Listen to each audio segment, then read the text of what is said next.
મંગલમ ભગવાન વીરો મંગલમ ગૌતમ પ્રભુ મંગલમ સુલીભદ્રાદ્યા જૈનો ધર્મોસ્તુ મંગલમ. હવે આપણને નવી ગાથા ગ્રહણ કરવાની છે. આપણે 2 ગાથાઓ ગ્રહણ કરશું આજે, 9 અને 10 બંને ગાથા સાથે ગ્રહણ કરશું.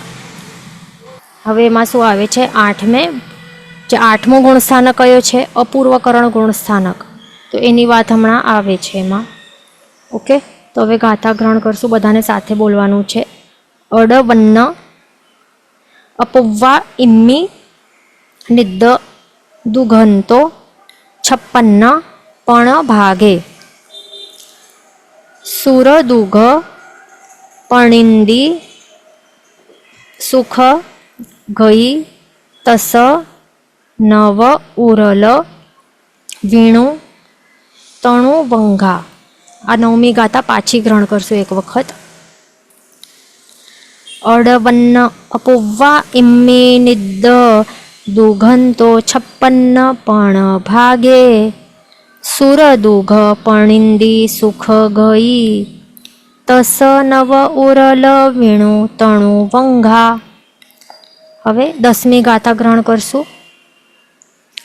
સમ ચ ઉર નિમીણ ઝીણ વન્ન અગુરુ લહુ ચૌ છલંસી તી સંતો ચરમે 26 બંધો હાસ રઈ કુચ્છ ભય ભેઓ. હવે 10મી ગાથા પાછી એક વખત ગ્રહણ કરશું.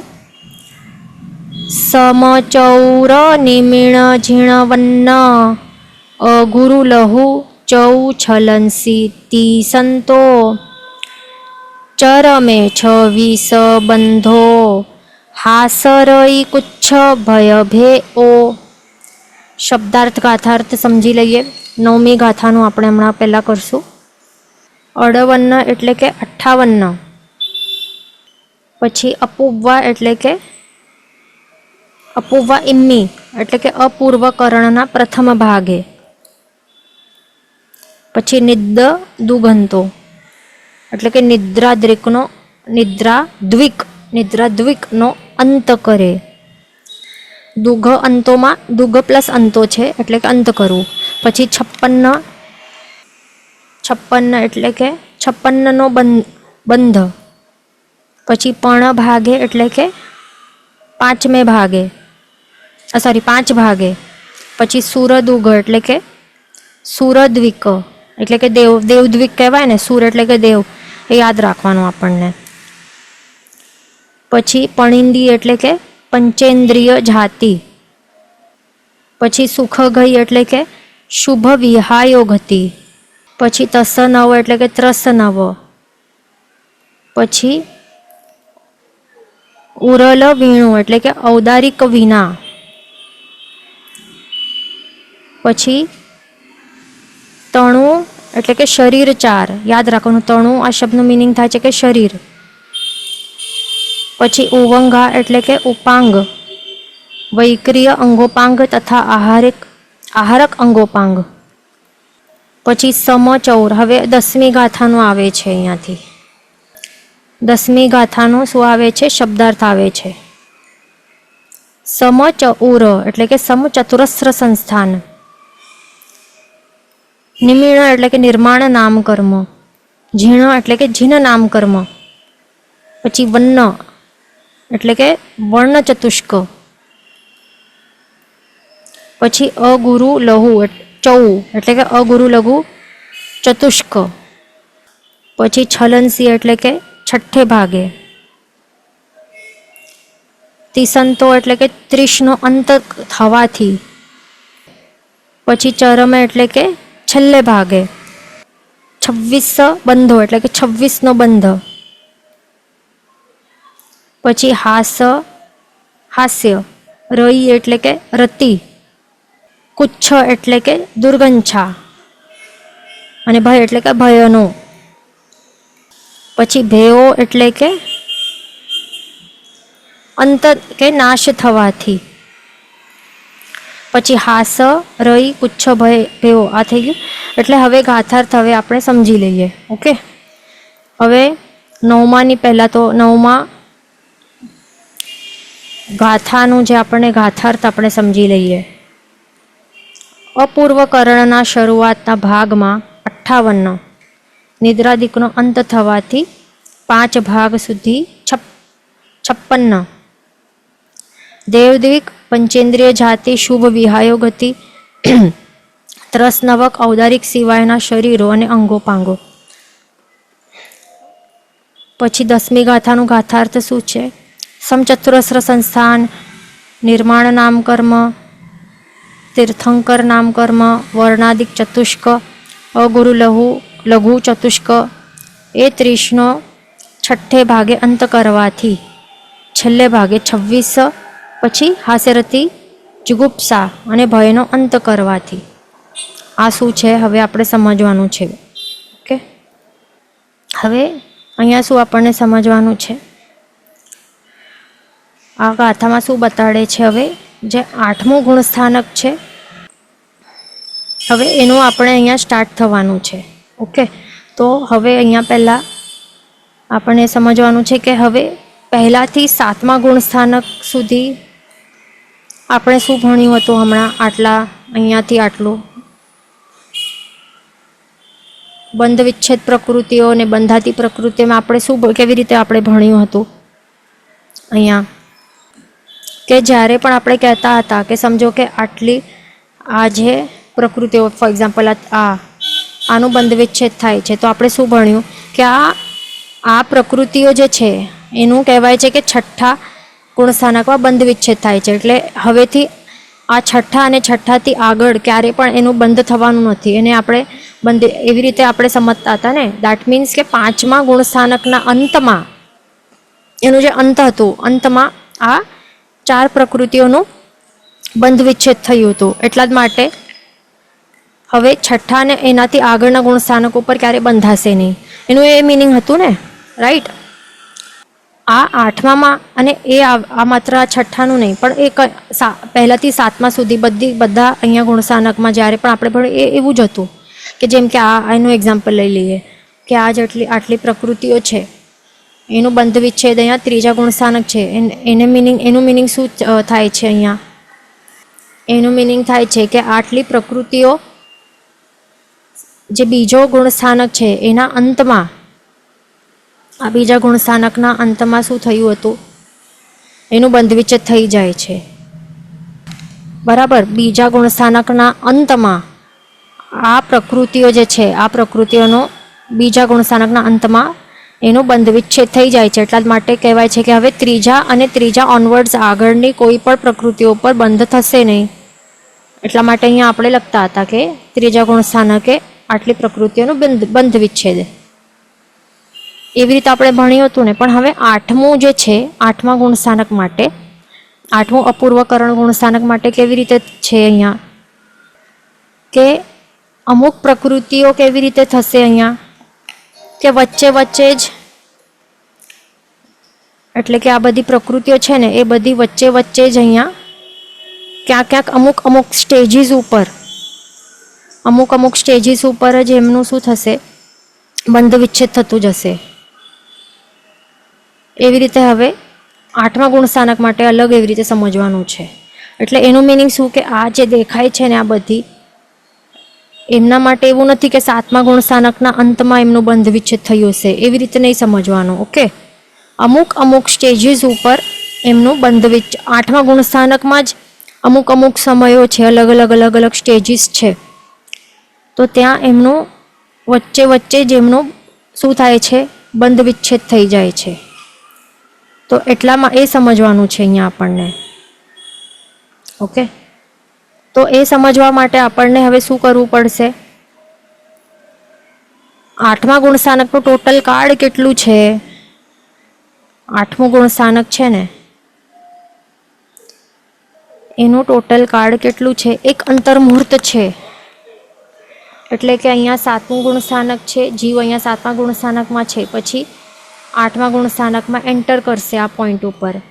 ઓકે, અને પછી અહીંયાથી આટલો સમય વિતાવશે, પછી ચડશે 9મા ગુણસ્થાનક ઉપર ચડશે અહીંયા. ઓકે, તો જે 8મા ગુણસ્થાનકમાં એ કોઈ પણ જીવનું રહેવાનું કાળ એ કેટલું છે? ઉત્કૃષ્ટ એક અંતર્મુહૂર્ત માત્ર છે, બરાબર ને? આપણે આ બધું ભણ્યું હતું ને, બીજી ગાથામાં બધું આપણે ભણી લીધું હતું ગુણસ્થાનકના સ્વરૂપો. તો હવે જે 8મું ગુણસ્થાનક છે એનું ટોટલ એક અંતર્મુહૂર્ત જેટલું કાળ છે, તો એને આપણને ડિવાઈડ કરવાનું છે. કેટલા ભાગમાં ડિવાઈડ કરશું આપણે? એને આપણે 7 ભાગમાં ડિવાઈડ કરશું. કેટલા? 7 ભાગ. એટલે કે અહીંયા છે, હા, 7મા ગુણસ્થાનકે છે જીવ, અહીંયાથી ઉપર ચડીને ક્યાં આવશે? 8મામાં એન્ટર કરશે. આ લેવલથી કરીને આટલો છે આ 8મા ગુણસ્થાનકનું આટલું ટોટલ સમયકાળ છે ઉત્કૃષ્ટથી, એક અંતર્મુહૂર્ત જેટલું છે આટલું. ઓકે, પછી એનાથી બહાર આગળ વધશે તો પછી 9મામાં ચડી જશે. આ 9th ગુણસ્થાનક છે અહીંયા. તો હવે 8મા ગુણસ્થાનકના આપણને જે એનો એક અંતર્મુહૂર્ત જેટલું છે આ ટોટલ એનું ડ્યુરેશન, તો એને આપણને કેટલા ભાગોમાં ડિવાઈડ કરશું? ડિવાઈડ એવી રીતે ડિવાઈડ કરવાનું છે. કેટલા થયા ભાગ? 1 2 3 4 5 6 7. ટોટલ આવી રીતે 7 ભાગમાં આપણને ડિવાઈડ કરવાનું છે. ઓકે, તો હવે આ 7 ભાગો આપણે કરશું અને પછી આપણને વિચારવાનું છે કે દરેક અમુક સ્ટેજીસ અમુક ભાગમાં કેટલા કર્મ પ્રકૃતિઓનું બંધ થાય છે, બંધ વિચ્છેદ કેટલી પ્રકૃતિઓની કઈ પ્રકૃતિઓનું થાય છે, તે આપણને હવે આ ગાથાઓમાં આપણને ભણવાનું છે. ઓકે, તો જે આ 8મો ગુણસ્થાનકનું જે આ સૌથી પ્રથમ ભાગનું આપણને વિચારણા કરવાની છે. સૌથી પ્રથમ ભાગ, ફર્સ્ટ ભાગ છે. આ દેખાય છે અહીંયા નંબર 1 લખેલું છે, તો તે પહેલો ભાગ માટે અહીંયા બતાડેલું છે. તો હવે પહેલા ભાગમાં શું થાય છે? અહીંયા કેટલી કર્મ પ્રકૃતિઓ જીવ બાંધે છે? તો તે છે 58. તે દેખાય છે અહીંયા લખેલું છે. જે અહીંયા હતી ને આ બંધાતી પ્રકૃતિઓના ટેબલમાં અહીંયા દેખાય છે 59 કે 58 અહીંયા આપણે લખ્યું હતું, બસ તે જ અહીંયા 58. તો આ 58 પ્રકૃતિઓ જે છે તે અહીંયા જીવ બાંધે છે અહીંયા. તો તે કઈ છે તે આપણે ટેબલમાં જોઈ લઈએ. 8મો ગુણસ્થાનક અપૂર્વકરણનો પહેલું ભાગ અહીંયા દેખાય છે. એમાં કેટલી બંધાય છે પ્રકૃતિઓ? 58 બંધાય છે. અને અહીંયા શું દેખાય છે? નાના વર્ણ્ય કર્મની 5, દર્શના વર્ણ્ય કર્મની 6, વેદનીય કર્મની 1, મોહનીય કર્મની 9, નામ કર્મની 31 અને અહીંયા આયુષ્ય કર્મની 0. હવે ધ્યાન રાખવાનું, અહીંયાથી હવે બધું 0. આયુષ્ય કર્મનું આપણે લાસ્ટ ક્લાસમાં જ બધું એક્સપ્લેનેશન થઈ ગયું હતું. તેવા આયુષ્ય કર્મનું બંધ અહીંયા આગળથી હવે નહીં થશે. ઓકે, પછી ગોત્ર કર્મની 1, અંતરાય કર્મની 5. તો એવી રીતે ટોટલ કેટલી કર્મ પ્રકૃતિ થાય છે? 58 કર્મ પ્રકૃતિઓનો બંધ અહીંયા 8મા અપૂર્વકરણ ગુણ સ્થાનકે પહેલા ભાગે જીવ આટલું કરી શકે છે. ઓકે, હવે આગળ આપણે શું જોવાનું છે? અપૂર્વકરણ ગુણ સ્થાનકનું હવે આપણે પાછા ટેબલ ઉપર આવી જઈએ. આપણે ડિવાઈડ કર્યા હતા ને 8મા ગુણસ્થાનકના એક અંતર્મુહૂર્ત જેટલું કાળ છે એના આપણે ભાગો કર્યા છે. હવે અહીંયા આપણે શું જોયું? આ પોઈન્ટ, આ પહેલા ભાગમાં આપણે કંઈક ફેરફાર થયું? અહીંયા કોઈ પણ પ્રકૃતિનું બંધ વિચ્છેદ થયું છે? અહીંયા નથી થયું. અને કોઈ એડ પણ થઈ છે? કોઈ આવી રીતે આ કેવી રીતે એડ થઈ છે? અહીંયા આ +3 ને +2 એવી રીતે પણ કંઈ નથી થયું અને કંઈ માઇનસ પણ નથી થયું ને, બંધ વિચ્છેદ પણ નથી થયું અને કોઈ પણ પ્રકૃતિનો એડિશન પણ નથી થયું. એટલે જેવું છે તે માત્ર સેમ ટુ સેમ એવી જ રીતે રહેશે અહીંયા. એટલે માટે અહીંયા 58 એમનું એમ છે પહેલા ભાગે. ઓકે, હવે આપણે જોશું આગળના ભાગો.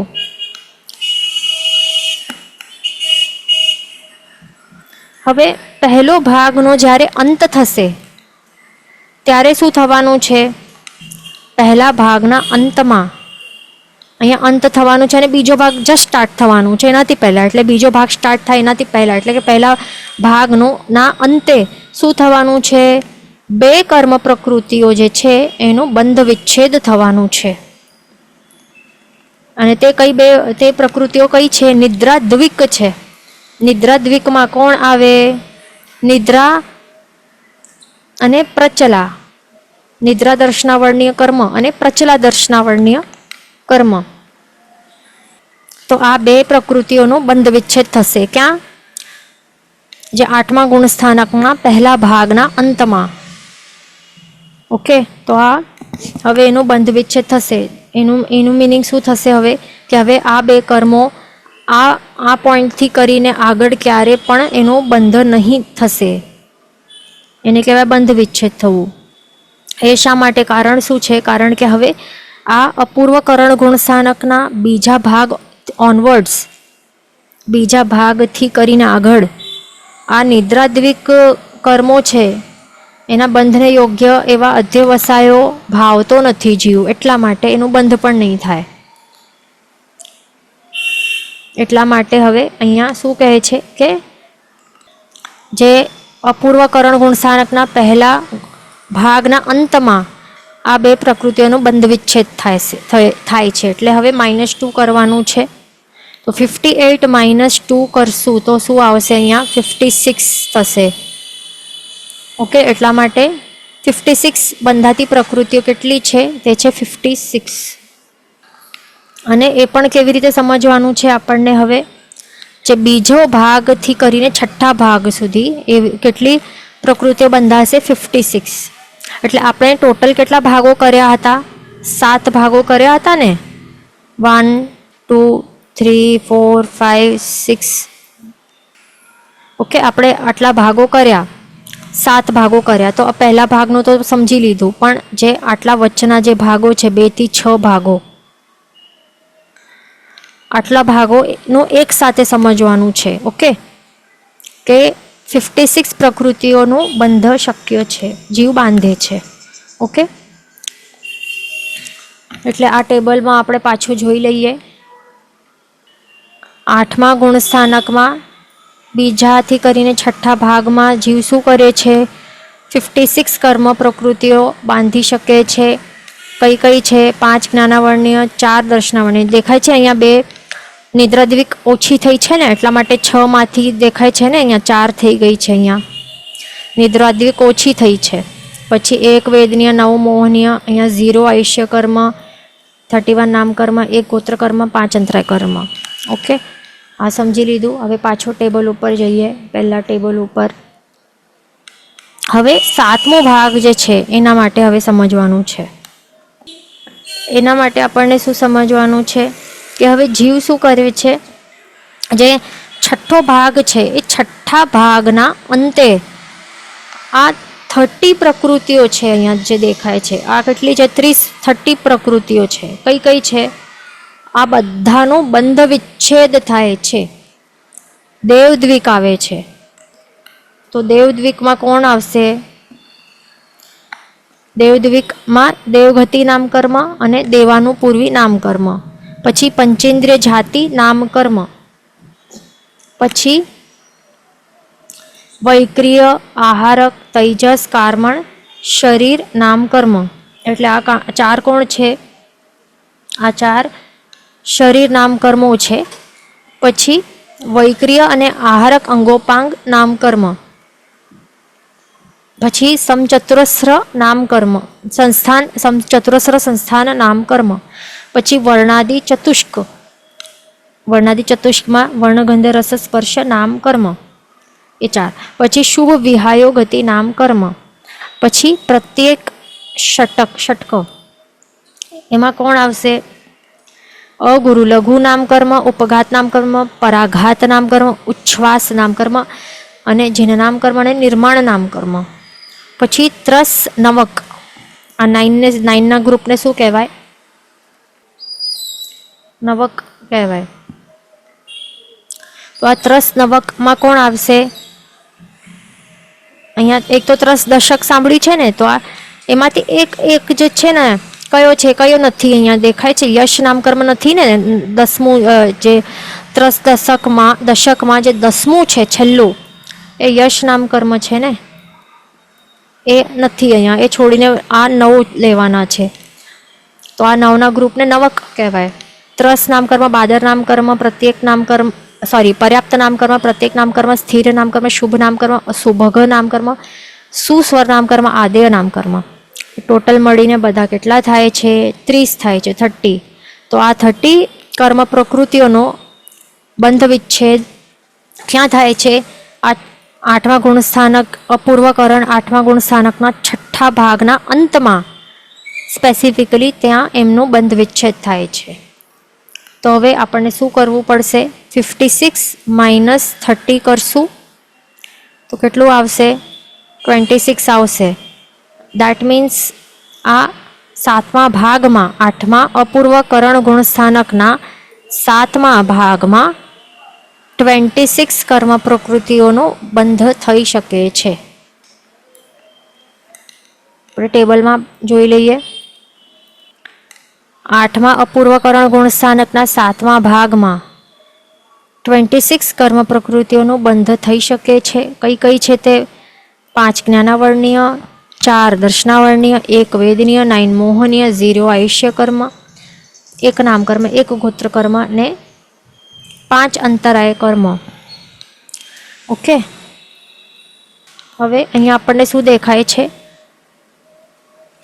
કે એક જ બાકી છે. અહીંયા આ ગોત્ર કર્મ આ દેખાય છે, આટલો એક જ છે. તે કયો છે? આ શું દેખાય છે? આ ઉચ્ચ ગોત્ર કર્મ. એટલે મેન આપણને ખ્યાલ આવ્યો અહીંયા એક વસ્તુ કે આપણને નીચ ગોત્ર ક્યારે મળી શકે, એનું બંધ અહીંયાથી આટલામાં. એટલે આ દેખાય છે, આ 2 ગુણસ્થાનકો. એટલે જો જીવ આ 2 ગુણસ્થાનકે રહેલો હોય તો જ નીચ ગોત્ર જેવું એને મળી શકે છે. એટલે સમજી લેવાનું કે એનું બંધ, કોઈ પણ જીવનું બંધ કરેલું હોય નીચ ગોત્ર કર્મ, તો એ ક્યાં હોય? આ 2 ગુણસ્થાનકે હોય તો જ એને મળી શકે છે. અને જે પણ ઉચ્ચ ગોત્ર જેમને મળ્યું હોય તો એ બંધ એ ક્યાં પણ હોઈ શકે છે. જોયું ને, અહીંયા પણ થઈ શકે છે. એટલે અહીંયાથી કરીને એટલે મિથ્યાત્વીઓને પણ ઉચ્ચ ગોત્ર મળી શકે છે, એમને પણ પોસિબલ છે બંધ થવાનું. એટલે આ ગુણસ્થાનકે પણ પોસિબલ છે. આ બધા ઉચ્ચ ગોત્ર કર્મ અહીંયાથી કરીને આટલું બધું પોસિબલ છે, પણ નીચ ગોત્ર કર્મ માત્ર અહીંયા સુધી આટલો પોસિબલ છે બંધ થવાનો. ઓકે, અને બીજું જે યશ નામ કર્મ છે અહીંયા દેખાય છે, આ એક માત્ર જે યશ નામ કર્મ એ જ એનું જ અહીંયા બંધ થઈ શકે છે. એક જ અહીંયા બાકી રહે છે અને એનું અહીંયા બીજા કોઈ પણ નામકર્મ નહીં, પણ માત્ર યશ નામકર્મનું બંધ અહીંયા આટલા સુધી શક્ય છે. પછી અહીંયા વેદનીય કર્મનું દેખાય છે. અહીંયા પણ આ એક શું દેખાય છે અહીંયા આપણને કે 7મા ગુણસ્થાનક ઓનવર્ડ્સ અહીંયા માત્ર શાતાવેદનીય કર્મનું બંધ થઈ શકે છે. જોયું અહીંયા? એટલે અશાતાવેદનીય જે છે એ માત્ર પહેલાંથી કરીને 6ઠ્ઠા ગુણસ્થાનક સુધી, દેટ મીન્સ આપણું જો પ્રમત દશામાં આપણે રહેશું તો આપણું અશાતાવેદનીય કર્મનું બંધ થતું જ હશે. એ ધ્યાન રાખવાનું. અશાતા પ્લસ શાતા પણ થઈ શકશે, ઓબ્વિયસલી શાતા પણ છે ને, પણ મેન અશાતાનું સ્પેસિફિકલી આટલામાં પ્રમત દશા હશે, આપણી પ્રમાદીપણું રહેશે આપણામાં, તો અશાતાનું બંધ થતું રહેશે. અને જો એક વખત જો પ્રમાદ ગયું, આપણે અપ્રમત બનીને બેઠા, તો પછી આગળ કેવું મળશે આપણને? માત્ર શાતાવેદનીયનું બંધ થશે આપણું. એટલે આ આપણે વસ્તુઓ અહીંયા દેખાય છે, નોટ કરી. હવે આગળ આપણે ચાલવાનું છે નેક્સ્ટ પોઈન્ટ ઉપર. હવે આપણને ગાથા મુજબ આગળ ચાલવાનું છે. ગાથામાં આપણે શું જોયું? અહીંયા આટલું આપણે જોઈ લીધું. અપૂર્વકરણના શરૂઆતના ભાગમાં 58, નિદ્રાદિકનો અંત થવાથી 5 ભાગ સુધી 56, દેવદિવિક, પંચેન્દ્રિય જાતિ વગેરે આ બધા આટલું જોયું. પછી સમચતુરસ સંસ્થાન 31નું છઠ્ઠે ભાગે અંત કરવાથી છેલ્લે ભાગે 26, આટલું જોયું. એટલે અહીંયા શું દેખાય છે આપણને કે અહીંયાથી કરીને આટલું માર્ક કરવાનું છે બધાને. આટલા સુધી શેનું વિવેચન છે? 8મા અપૂર્વ ગુણસ્થાનકનું ત્યાં માર્ક કરી લેવાનું. અપૂર્વકરણ ગુણસ્થાનક વિશે અહીંયા બંધ પ્રકૃતિઓનું અહીંયા વિવેચન છે. પછી અહીંયાથી કરીને આટલું એ શું છે? 9મા અનિવૃત્તિ અનિવૃત્તિકરણ ગુણસ્થાનકનું અહીંયાથી સ્ટાર્ટ થશે અને પછી આગળ હજી કન્ટિન્યુએશન થશે. કઈ ગાથામાં? આગળની જે 11મી ગાથા છે ત્યાં હવે આપણને ગ્રહણ કરશું અને પછી એમાં સમજાશે. એટલે હવે ગાથામાં પણ માર્કિંગ આપણું બાકી છે ને, ગાથામાં પણ માર્કિંગ કરી લઈએ. આ 9મી અને 10મી ગાથા, તો અહીંયાથી કરીને આટલો માર્કિંગ કરવું. અહીંયાથી શું છે, 8મે અપૂર્વકરણ ગુણસ્થાનકની વાત અહીંયાથી અહીંયા સુધી આવે છે.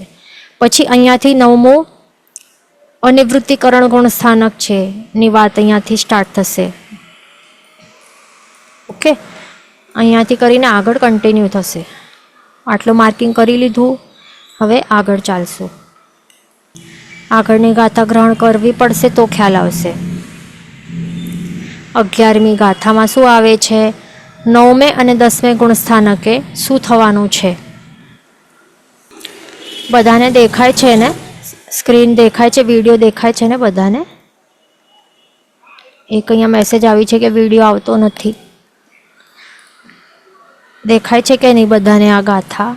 હા, અહીંયા આવ્યું છે, દેખાય છે. તો અહીંયા જેમને નહીં દેખાય તો એક વખત નેટવર્ક, વાઈફાઈની બાજુમાં નેટવર્ક કનેક્શન ત્યાં બેસવું, વાઈફાઈની બાજુમાં, તો સ્ટ્રોંગ નેટવર્ક પકડશે. નહીં તો પછી રીજોઈન કરીને ટ્રાય કરવા વિનંતી છે. ઓકે, આપણે આ 11મી ગાથા હવે ગ્રહણ કરશું. અને જો હમણાં મિસ થઈ જાય ને તો પછી રેકોર્ડિંગ મોકલશું, એમાં પાછો ત્યાં ચેક જોઈ લેવાનું, ભણી લેવાનું, તો સારું પડશે. ઓકે, હવે 11મી ગાથા સાથે બધાને ગ્રહણ કરવાની છે, સાથે બોલવાનો છે. ની અટ્ટી ભાગ પણઘે ઈ ઘેઘ હીણો દુવીસ વિહ બંધો પુમ સંજલણ ચૌણહમ કમેણ છેઓ સતર સુહુમે. પાછો એક વખત ગ્રહણ કરશું.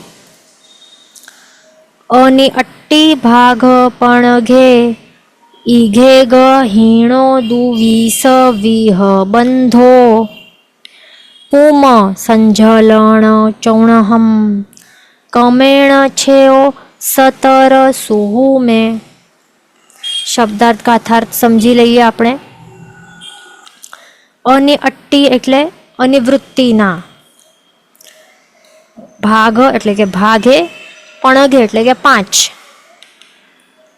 અની અટ્ટી એટલે કે અનિવૃત્તિના, ભાગ એટલે કે ભાગ, અને પણઘે એટલે કે 5, એટલે અનિવૃત્તિના 5 ભાગમાં. ઈ ઘેઘ હીણો એટલે કે એક એક પ્રકૃતિ ઓછી થવાથી. ઈ ઘેઘ એટલે કે એક એક શું પ્રકૃતિ, અને હીણો એટલે કે ઓછી ઓછી થાય. પછી દુવીસ એટલે કે 22, 22. વિહ એટલે કે પ્રકૃતિઓ, વિહ એટલે કે વિધ, આપણે કહીએ ને પ્રકારો, દ્વિવિધ, ત્રિવિધ, ચતુર્વિધ, એવી રીતે કહીએ ને. વિધ એટલે કે પ્રકાર, ટાઈપ્સ. શેના ટાઈપ્સ? પ્રકૃતિઓના. એટલે 22 પ્રકૃતિઓ, અને બંધો એટલે કે બંધ, એટલે 22 પ્રકૃતિનો બંધ હોય. પુમ એટલે કે પુરુષવેદ, સંજલન એટલે કે સંજ્વલન, ચૌણહમ એટલે કે ચતુષ્ક, સંજલન એટલે કે સંજ્વલન, ચૌણહમ એટલે કે ચતુષ્ક, કમેણ એટલે કે અનુક્રમે, છેઓ એટલે કે છેદ થવાથી, સતર એટલે કે 17, સુહુમે એટલે કે સૂક્ષ્મ સંપરાય ગુણઠાણે. ઓકે, તો હવે ગાથાર્થ સમજી લઈએ. હવે અનિવૃત્તિકરણ ગુણઠાણાના 5 ભાગમાં એક એક પ્રકૃતિ ઓછી એવો 22નો બંધ હોય. પુરુષવેદ અને સંજ્વલન ચતુષ્કમાંથી અનુક્રમે એક એક ઓછી કરવાથી સૂક્ષ્મ સંપરાય 17 હોય.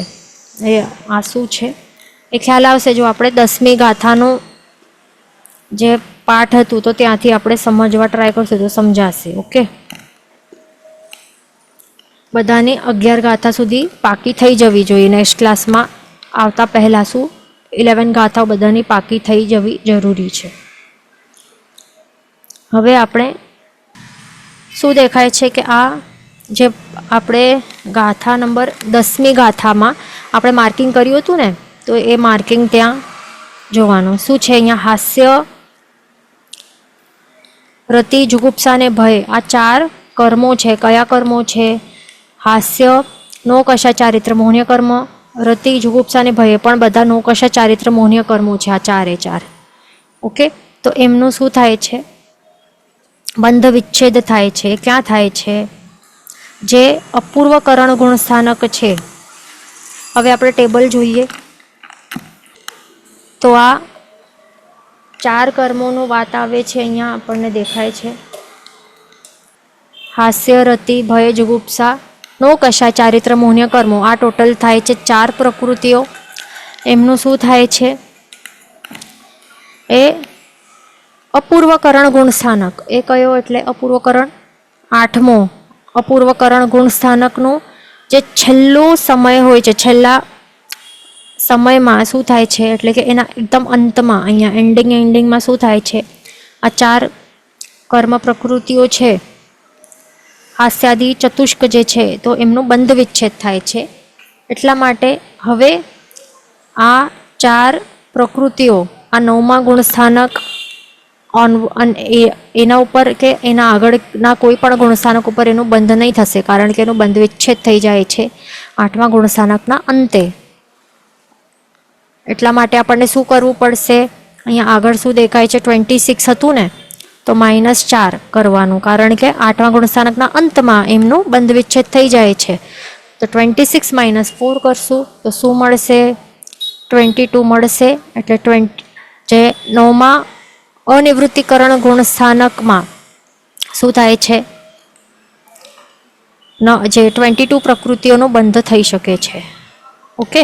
પણ હવે અહીંયા આપણને ધ્યાન રાખવાનું કે એના પર ભાગલા કરેલા છે. તો અહીંયા ધ્યાન રાખવાનું કે પહેલા ભાગે આ 22 પ્રકૃતિઓનો બંધ થઈ શકે છે. તો હવે એના પણ હવે આપણે સમજવાનું છે. જેમ આપણે આગળની ગાથા ગ્રહણ કરીને તો એમાં હવે આવશે શું આવે છે? 11મી ગાથા મુજબ અહીંયા દેખાય ને, 11મી ગાથા આપણે હમણાં ગ્રહણ કરી તો એનું ગાથાર્થમાં આપણે શું ભણ્યું?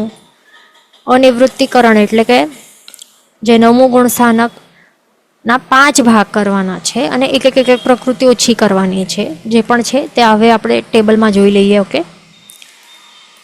તો આ 9મું ગુણ સ્થાનક છે અનિવૃત્તિકરણ ગુણ સ્થાનક. એનું ટોટલ ઉત્કૃષ્ટ કાળ કે સમય કેટલું છે એનું પણ કેટલા છે?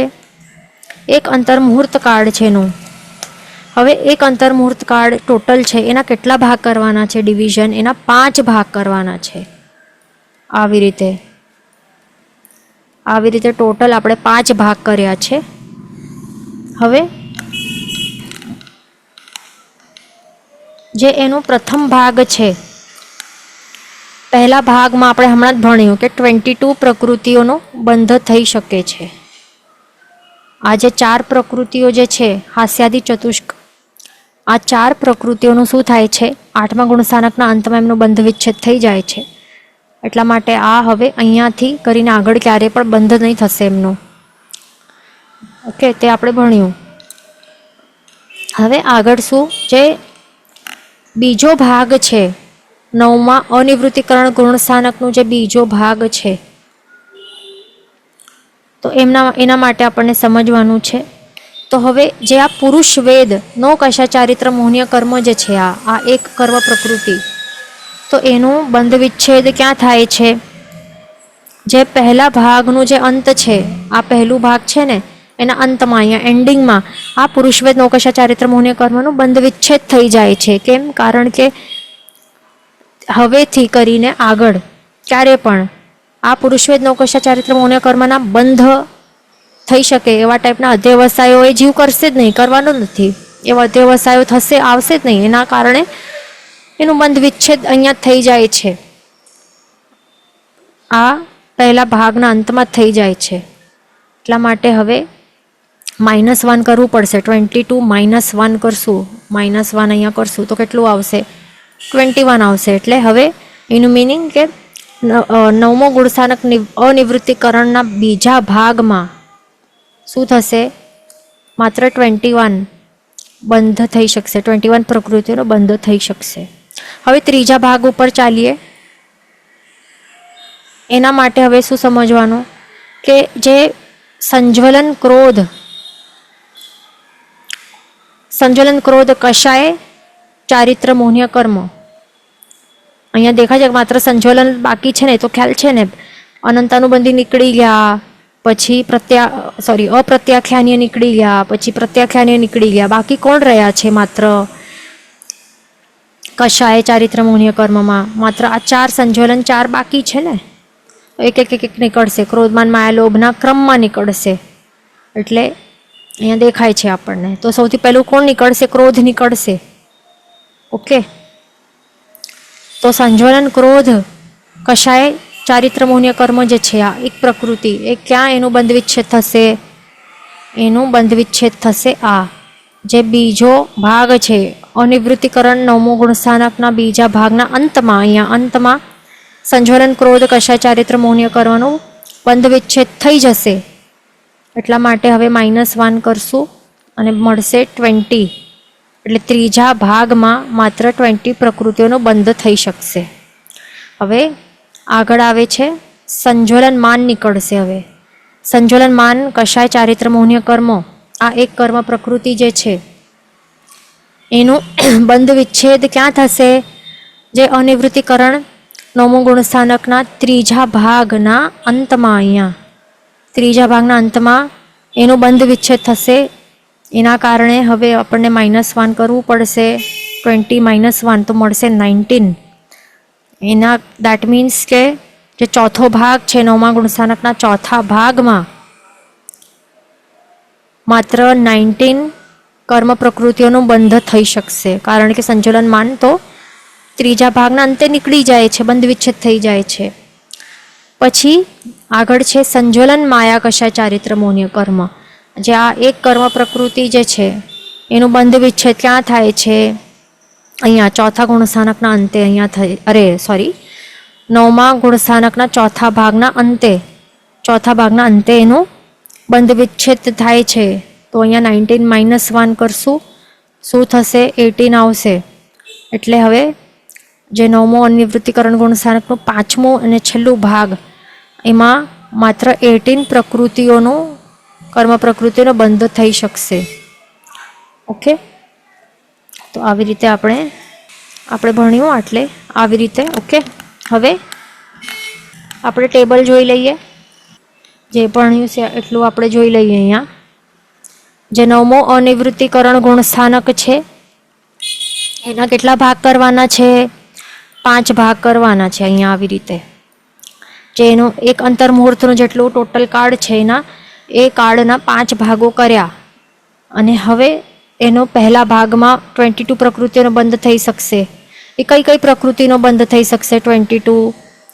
5 જ્ઞાનાવર્ણ્ય, 4 દર્શનાવર્ણ્ય, 1 જે શાતાવેદનીય, 5 મોહનીય, 0 આયુષ્ય, 1 યશનામ કર્મ, 1 ઉચ્ચગોત્ર કર્મ અને 5 અંતરાય કર્મ.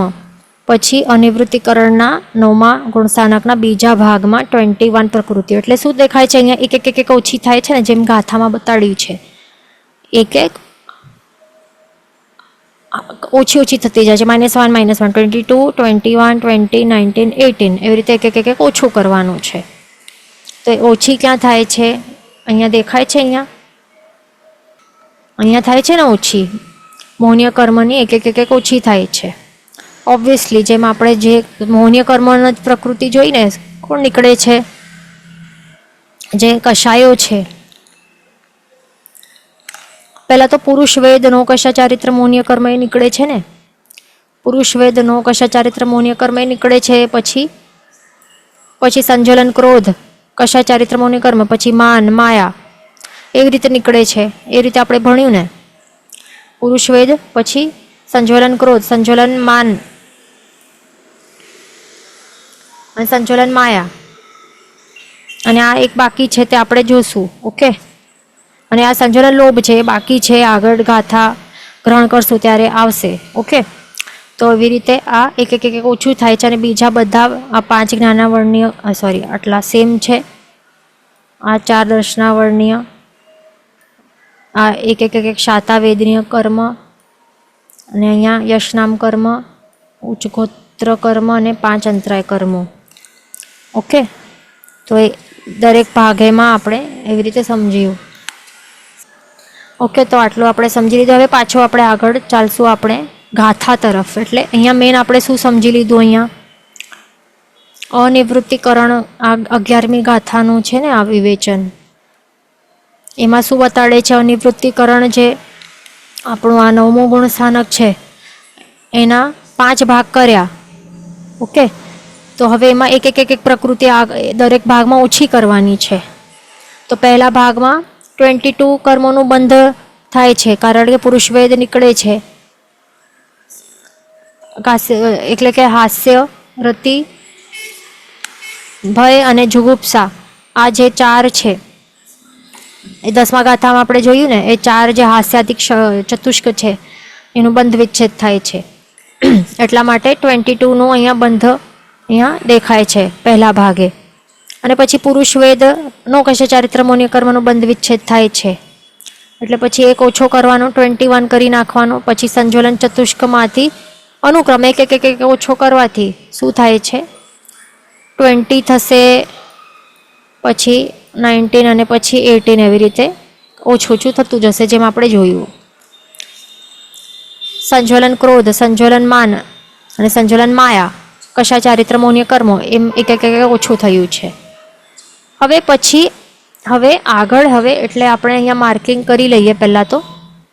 અને અહીંયા ચતુષ્ક છે ને, એટલે લોભ પણ ગણવાનું છે. અહીંયા બાકી છે સંજ્વલન લોભ, એ પણ માઇનસ થાય છે. અને જ્યારે માઇનસ થશે ત્યારે એ 10મે 17 થાય છે, 17 થાય છે. તે આપણે હવે સ્ટાર્ટ કરશું, જોઈશું હવે. તો તે આપણે અહીંયા ટેબલમાં જોઈ લઈએ. જે ગાથા પ્રમાણે શું બતાડે છે કે જે સંજ્વલન લોભ જે અહીંયા એક કશાય જે છેલ્લો બાકી છે, તો આ અહીંયા દેખાય છે આપણને, એક વસ્તુ દેખાય છે કે મોહનીય કર્મની જે ટોટલ બંધની કેટલી પ્રકૃતિઓ છે, 26 છે ને ઓઘે, એમાંથી બધી ઓછી ઓછી કરીને માત્ર એક અહીંયા બાકી રહી જાય છે.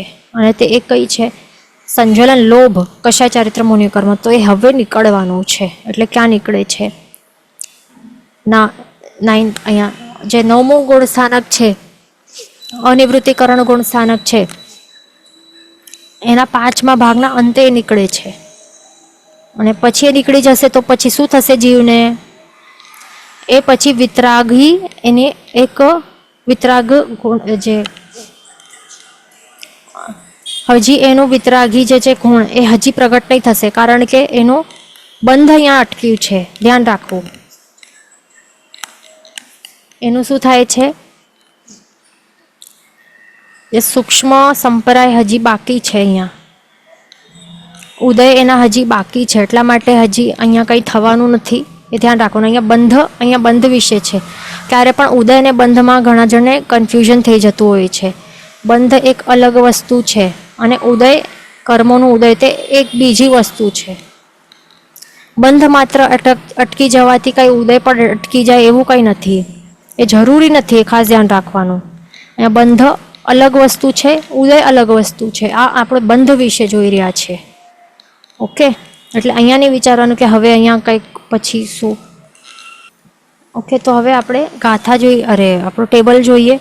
તો હવે અહીંયા શું દેખાય છે, જે સંજ્વલન લોભ, કશા ચારિત્ર મૌન્ય કર્મની એક જે પ્રકૃતિ છે, તો એ હવે એનો અંત ક્યાં થશે, બંધ વિચ્છેદ ક્યાં થશે, જે 9મું અનિવૃત્તિકરણ ગુણસ્થાનકના 5મા ભાગના, અથવા તો એના આ ગુણસ્થાનકના છેલ્લા સમય અંતિમ ભાગમાં, એના અંતે અહીંયા એનું બંધ વિચ્છેદ થઈ જશે, નીકળી જશે. એટલે 18 - 1 કરશું તો શું મળશે, 17. એટલે 10મા સૂક્ષ્મ સંપ્રાય ગુણ સ્થાનકમાં 17 કર્મ પ્રકૃતિઓનો બંધ થઈ શકે છે. એટલે અહીંયા આપણે સમજાયું. આ 10મા ગુણ સ્થાનકનો આપણે જોઈ લઈએ. 10મા ગુણ સ્થાનક શું છે, સૂક્ષ્મ સંપ્રાય ગુણ સ્થાનક. એમાં બંધાતી પ્રકૃતિ કેટલી છે, 17. તે કઈ કઈ છે, 5 જ્ઞાનાવર્ણીય, 4 દર્શનાવર્ણીય, 1 શાતાવેદનીય, પછી અહીંયા 0 મોહનીય કર્મ, 0 આયુષ્ય કર્મ, 1 યશનામ કર્મ, 1 ઉચ્ચ ગોત્ર કર્મ અને 5 અંતરાય કર્મો. તો એવી રીતે આટલી 17 પ્રકૃતિઓનો બંધ થઈ શકે છે. ઓકે, આટલું આપણે ભણી લીધું. હવે અહીંયા આપણો સમય પણ થઈ ગયું છે. નેક્સ્ટ ક્લાસમાં કન્ટિન્યુ કરશું. આટલી ગાથા 11 ગાથાઓ બધાની પાકી થઈ જવી જોઈએ. જેન વચન વિરુદ્ધ બોલાવે તો મિચ્છામિ દુક્કડમ સર્વમંગલ માંગલમ સર્વકલ્યાણ કારણમ પ્રધાનમ સર્વધર્માણમ જૈનમ જયતિ શાસનમ. પ્રણામ.